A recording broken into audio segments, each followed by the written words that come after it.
Welcome back, ladies and gentlemen. Today we're going to talk about comparing numbers in scientific notation. Let's get right to it. So, when we're talking about the idea of scientific notation, how to compare numbers, there's a few things that we want to keep in mind.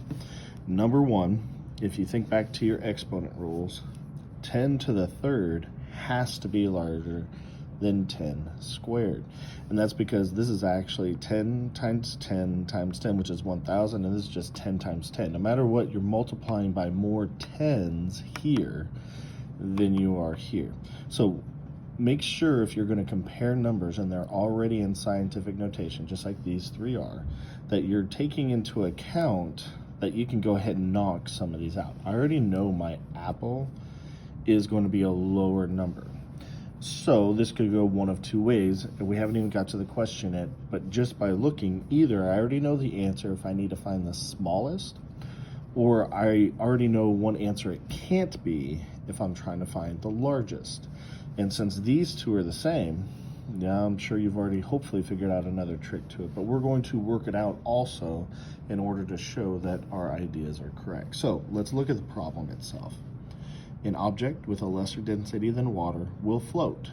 An object with a greater density than water will sink. Use each given density in kilograms per cubic meter to explain what happens when you place a brick and an apple in water. All right, so the bucket is actually the water itself. You can't really, you can't see it maybe that well here, but if you were able to, right here, it actually changes a little bit as far as the picture, so I'm going to outline it to say, hey, here's the water in the bucket. So the question is, what's going to happen to this brick? What's going to happen to the apple? Well, we can tell you for sure, because I'm sure we've all experienced it. Brick's going to sink, apple's going to float. The thing is, we want to be able to prove that it is going to float or it is going to sink.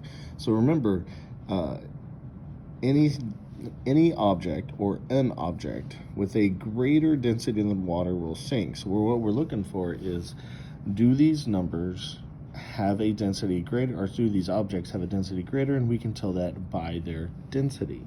So that's what these represent, is the density of the brick and the density of the apple. All right, so that's kilograms per cubic meter. Now, we should already be able to compare 6.41 times 10 squared to 1.0 times 10 to the third, or 10 cubed. Like we said earlier, because the 2 is smaller than the 3, this is smaller. The density of the apple must be smaller than the density of water. And since it is smaller, it is actually going to float, since the density of it is smaller. So the apple is going to float because, and forgive me for the abbreviation, but we got to save some room, because 6.41 times 10 squared is less than 1.0 times 10 to the third. So it's right at the bottom of the screen, but you should be able to see it. So this is, the apple's going to float because the density of 6.41 times 10 squared is less than 1.0 times 10 to the cubed, which is the density of water. So let's look at the brick and see if we can apply the same idea.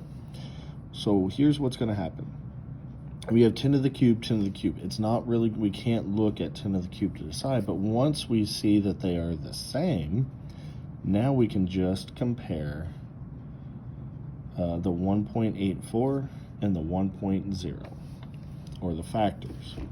Since 1.84 is greater than 1.0 and 10 to the third is equal to 10 to the third, this must have a higher density.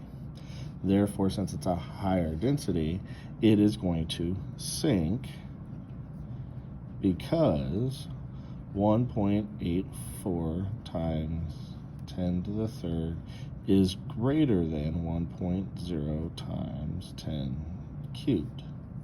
And there's our explanation as to why the brick will sink and why the apple will float according to their density, not just what we've done ourselves. Now, one reason I paused is I wanted to be able to look at this, have time to process it, but let's look and see exactly what we can do according to what we know. Let's turn the scientific notation for each of these numbers into a standard form notation. So 1.0 times 10 to the third means we're going to take this decimal and we're going to move it 3 times to the right because it's positive.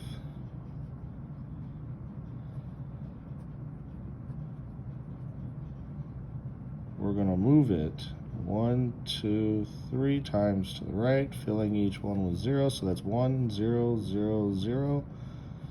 And 1,000 is our density of water. Now, if we do the same thing here, we can actually do 1, 2, and then there's one empty spot. So 184 decimal will go there. 0 is the amount of kilograms per cubic meter, so 1,840, and 1,840 is greater than 1,000, so our break is still more dense. And as far as the apple, we just go 1, 2, because the 2 tells us how many decimals to move, and the positive tells us which direction, to the right. And that means 641, and 641 is less than 1,000, so the apple is less dense than water, therefore the apple will float.